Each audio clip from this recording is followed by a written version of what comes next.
Now we need to understand the concept of pre-composition. Now whenever we want to create a new composition, what we do is simply press Ctrl N. We create another composition, we give them name, and obviously we will get new composition.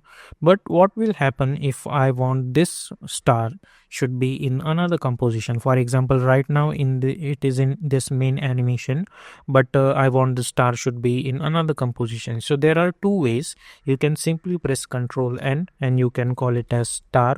Over here you can create star. You can change the height width and you can hit OK. You can go to the main animation, you can select this, hit Ctrl C, select this, hit Ctrl V, and automatically it will come over here. But there is another way also to do that, because sometimes what happens that we have too many layers to do copy paste stuff. So at that time what we need to do, I can simply select this layer and I can right click, and over here you will get this option called pre-compose. All you need to do is simply click on it, and over here you need to name it. For example, I can name it as star, and I have to check out with the move all attributes into the new composition, it's there or not, and simply hit OK. And now if I double click to open this, as you guys can see, we have this animation totally into the new composition. So this is the concept of pre-compose. Okay, and why it is necessary to use it, let's see. Hit Ctrl Z to get out of this comp. Now suppose I want to create duplicates of it, and let's hit Ctrl D to duplicate it, and now I need to change the position of it. But if you see properly, if I hit P to change the position, there are already keyframes are applied.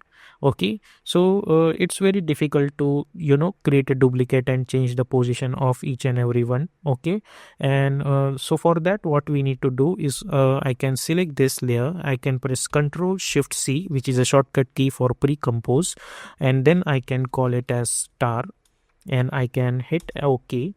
So as you guys can see, this is now another composition, and if I double click to open this composition contains this animation. If I hit U, I can get all my keyframes, and now I can select this and I can hit Ctrl D to duplicate, and now there is no keyframe on this position, and now I can change the position of this like that, and if I hit Ctrl D, I'll get something like this.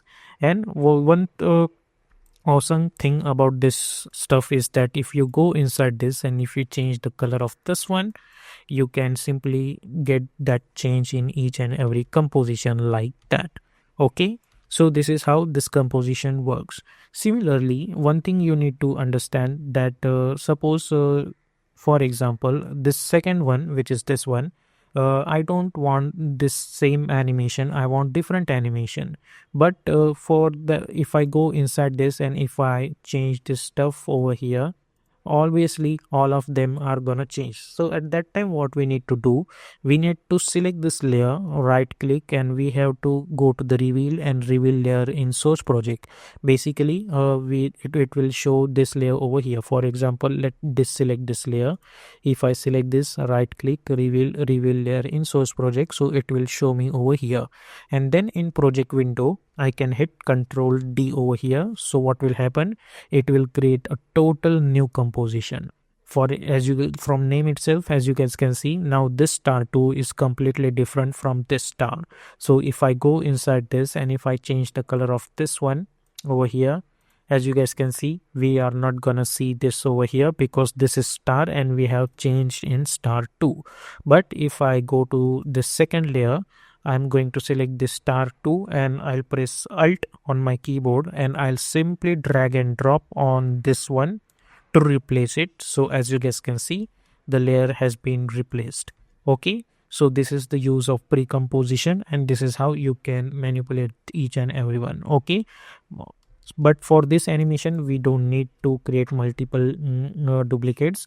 I'm going to use this one only like that.